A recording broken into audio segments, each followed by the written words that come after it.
Love டுடேவோட promotion ஈவெண்ட்டில் வந்து நான் ஏறுறேன், எப்படி இருக்காங்க அப்படின்னு கேட்டாங்க. நல்லா இருக்கேன் அப்படின்னு. கேவலமாக இருக்கேன்னு வந்து க்ரௌட்லேருந்து கத்துனாங்க. Oh shit.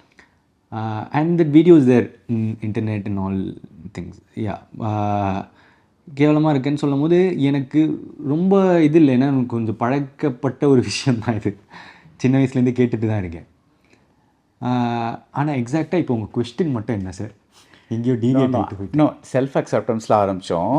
And I set இது நீங்கள் சொல்லியிருந்தீங்க that that that for a long time lot of people were என்னை பற்றி நான் என்ன நினைக்கிறேன் அப்படின்னு. நான் வந்து எனக்கு இப்போ நான் டோட்டலி கான்ஃபிடென்ஸு. என்ன மேட்டர்னா, கொஞ்ச நாள் மேபி அப்பியரன்ஸ்க்கு பார்த்தவங்க உங்ககிட்ட பேசினா அதுக்கு மேலே வந்து they'll start seeing the person in you more than the அப்பியரன்ஸை தாண்டி போயிடும். அவங்கக்கிட்ட பேசுகிற வரைக்கும் நீங்கள் அப்பியரன்ஸ் பார்ப்பீங்க, பேசிட்ட பிறகு அந்த பர்சன் யாருன்றதை பார்ப்பீங்க. பாரம்பரியமான KTV true value groundnut oil.